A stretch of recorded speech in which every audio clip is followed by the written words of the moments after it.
নমস্কাৰ গুৰুত্বপূৰ্ণ ভিডিঅ'লৈ পুনৰবাৰ স্বাগতম জনাইছোঁ। ইতিমধ্যে আপোনালোকে বহু কথা জানিছে যিহেতু এডিআৰই সন্দৰ্ভত মুখ্যমন্ত্ৰী ডাঙৰীয়াই অন্যান্য এক্সামৰ সন্দৰ্ভত মুখ্যমন্ত্ৰী ডাঙৰীয়াই স্পষ্টীকৰণ দিছে যিহেতু যে 15 জুনৰ পৰা বাকী থকা পৰীক্ষাসমূহ অনুষ্ঠিত হ'ব। সেয়া ভাইভা বা সেয়া অন্যান্য টেকনিক্যাল পৰীক্ষা যিখিনি আছিল সেইখিনি অনুষ্ঠিত হ'বলৈ গৈ আছে, স্কিল টেষ্ট ইত্যাদি ইত্যাদি সেইখিনি আপুনি জানে। আৰু তাৰে মাজতে বহুতো কেণ্ডিডেটে কমেণ্ট কৰি সুধি আছে যে নন টেকনিক্যাল যি ডিএমই পৰীক্ষা অনুষ্ঠিত হ'বলৈ গৈ আছে ৰিজাল্ট, গতিকে এই ৰিজাল্টখিনি কেতিয়া ঘোষণা কৰা হ'ব। ইতিমধ্যে আমি আগৰটো ভিডিঅ'ত আলোচনা কৰিছিলোঁ। সেই ভিডিঅ'টো যদি চোৱা লিংক ডেছক্ৰিপশ্যনত আছে, সুন্দৰকৈ ভিডিঅ'টি চাব পাৰিব, বিভিন্ন কথা জানিব পাৰিব। আজি জনাব বিচাৰিছোঁ নন টেকনিক্যাল পৰীক্ষাৰ যি ৰিজাল্ট লাভ কৰিব সেই ৰিজাল্টত কিমান নম্বৰ উঠা নমা হ'ব পাৰে, অৰ্থাৎ কিমান নম্বৰ পালে আপুনি এটা নিশ্চিত চাকৰি লাভ কৰিব পাৰে, কিমান নম্বৰ পালে আপুনি চিলেকশ্যন হ'ব পাৰে, এটা চেম অনুমান কাট অফ লৈ আনিছোঁ। গতিকে ভিডিঅ'টি শেষলৈকে চাই থাকিব। আজি ইম্পৰ্টেণ্ট ইনফৰমেশ্যন হৈছে ডিএমই পৰীক্ষা কিমান নম্বৰ যাব পাৰে, নম্বৰ কিমান উঠা নমা হ'ব পাৰে, সেইখিনি সবিস্তাৰে প্ৰকাশ কৰিম আপোনালোকক। ডিএমই পৰীক্ষাৰ ইয়াৰ কাৰণ, যে ডিএমই পৰীক্ষাত যদি বাঢ়ে ইয়াৰ কাৰণ প্ৰমাণ আৰু যুক্তি সহকাৰে মই এটা ডেমো ইনফৰমেশ্যন দিবলৈ চেষ্টা কৰিছোঁ। প্ৰথম কথা যে আমি নিশ্চয় গম পাওঁ অল অসমত ডিএমই পৰীক্ষা এপ্লাই হৈছিল যদিও বিশেষ কেইটামান বচা চেণ্টাৰতহে কি হৈছে, আসাম লেভেলত, অসম লেভেলত কি হৈছে মাত্ৰ পৰীক্ষা অনুষ্ঠিত হৈছে। মই জনাত 12টামান হ'ব আৰু পোষ্টৰ সংখ্যা খুব কম, যিহেতু 700+ হয়, গতিকে 1000 ঘৰত নাই। সেই তুলনাত কেণ্ডিডেটৰ সংখ্যা অলপ বেছি হ'লেও এটা তুলনাত বেছি হ'লেও এটা তুলনাত কম আছে। কিয় কৈছোঁ, কাৰণ যদি অল অসমত হ'লহেঁতেন নিশ্চয় লাখৰ ঘৰত হ'লহেঁতেন, যিটো অল অসমত কেণ্ডিডেটৰ সংখ্যা খুব কম হয়, সেই বচা চিলেক্টেড চেণ্টাৰতহে পৰীক্ষা অনুষ্ঠিত হৈছে।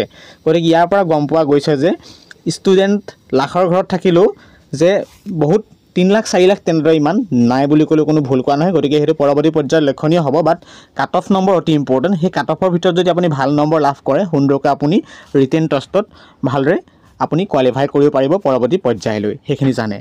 এটা ইম্পৰ্টেণ্ট পইণ্ট ওলাই আগবাঢ়িছোঁ, গতিকে সেইখিনি জানিব। আৰু লগতে জনাব বিচাৰিছোঁ, মই ক'লোৱেই যে প্ৰমাণ সহকাৰে ক'লোঁ যে কিয় অলপ কেণ্ডিডেটৰ সংখ্যা কমিব, ইতিমধ্যে গম পালে। আৰু লগতে কিয় অলপ কাট অফ বেছি হ'ব, কাৰণ যিখিনি এডিআৰিৰ কাৰণে ভালদৰে প্ৰিপেৰেশ্যন কৰিছিল সেইবাবে কাট অফ অকণ বেছি হোৱাৰ সম্ভাৱনা আছে। আৰু অভিয়াছলি যদি চাওঁ আমি স্বাস্থ্য খণ্ডত বা স্বাস্থ্য বিভাগত কি হয়, অলপ কাট অফ সদায় বেছি যায় আৰু তুলনাত। আৰু যিখন আমাৰ নন টেকনিক্যাল পৰীক্ষা অনুষ্ঠিত হ'ল পেপাৰ পোৱা তথ্য অনুসৰি, তাত ছায়েন্সৰ কুৱেশ্যন বেছি অহা দেখা গৈছে। গতিকে সেইবাবে বেনিফিট কাৰ হৈছে, অৰ্থাৎ লাভ কাৰ হৈছে, যিখিনি ছায়েন্সৰ স্কিম পেপাৰ গৈছে তেখেতলোকৰ যথেষ্ট সুবিধা হৈছে পেপাৰখন। আৰু এইবাৰ কাট অফ অভিয়াছলি সেইবোৰ কাৰণত অলপ উঠা নমাৰ হোৱাৰ পূৰ্ণ সম্ভাৱনা আছে।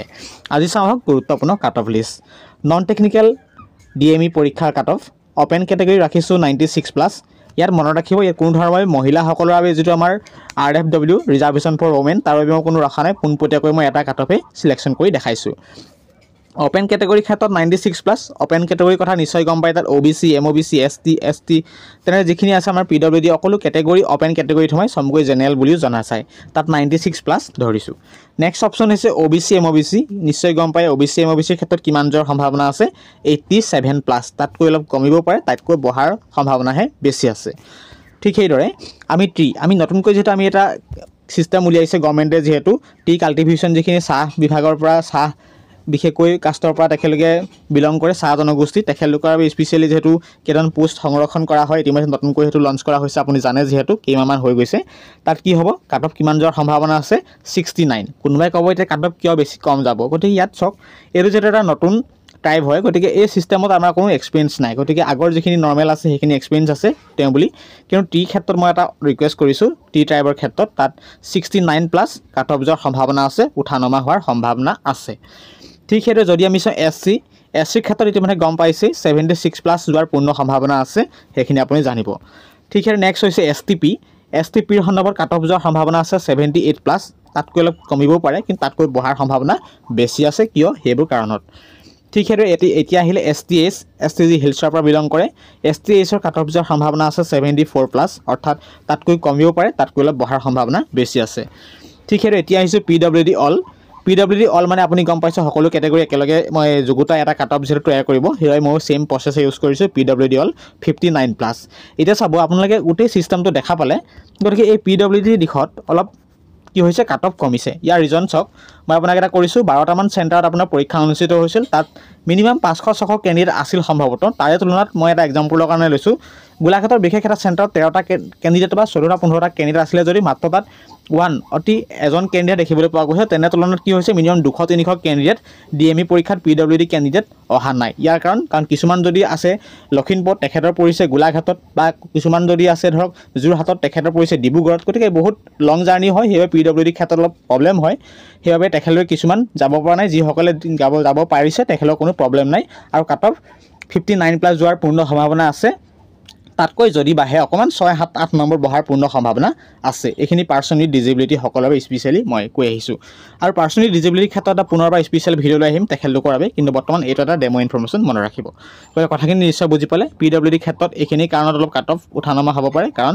তেখেতলোকৰ কেণ্ডিডেটৰ সংখ্যা খুব কম আৰু পোষ্টৰ সংখ্যাও যথেষ্ট কম গতিকে 59 যোৱাৰ সম্ভাৱনা আছে সেইখিনি কথা আপোনালোকে বুজি পালে গতিকে next option ST Ace 74+ কলুই ঠিকৰে ST pre ক্ষেত্ৰত 78+ ঠিকৰে SC ক্ষেত্ৰত 76+ T টাইপৰ ক্ষেত্ৰত 69+ ওপেন OBC MOBC ক্ষেত্ৰত 87+ যোৱাৰ সম্ভাৱনা আছে ঠিকৰে ওপেন ক্যাটাগৰী ক্ষেত্ৰত জেনাৰেল ক্যাটাগৰীত আনৰিজাৰ্ভড 96+ যোৱাৰ পূৰ্ণ সম্ভাৱনা আছে গতিকে এইখিনি ইম্পৰ্টেন্ট ইনফৰমেশন প্ৰদান কৰিলো এটা বহুতে ক'ব যে ডাইৰেক্ট আমি কিমান নম্বৰ পালে আমি এই DME লিখিত পৰীক্ষাত কোৱালিফাই হ'ব পাৰিম মই আপোনাক এটা সমু আভাগ দিছো 80+ ভিতৰত যদি আপুনি মাৰ্কস পাই থৈছে বা 89 85 74 তেনেকুৱা যদি আপুনি মাৰ্কস পাই থৈছে নিশ্চিন্ত থাক সুন্দৰকৈ আপোনালোকে ৰিটেন টেষ্টৰ আপোনালোকে কি হ'ব কোৱালিফাই কৰিব অৰ্থাৎ নেক্সট লেভেললৈ আপোনালোকে যাব পাৰিব সেইখিনি ইম্পৰ্টেন্ট ইনফৰমেশন প্ৰদান কৰিলো ভিডিওটো আজি ইম্পৰ্টেন্ট ইনফৰমেশন এইখিনি আছিল পৰৱৰ্তী পৰ্যায়ত যদি আকৌ পুনৰ কাট অফ এনালাইসিস কৰি দেখাব লাগে RFW টো ৰিজাৰ্ভেশন ফৰ ওমেন ক্যাটাগৰী ক্ষেত্ৰত হেতু সবিস্তাৰে প্ৰকাশ কৰিবলৈ চেষ্টা কৰিম ইতিমধ্যে নন টেকনিক্যালৰ DME পৰীক্ষাত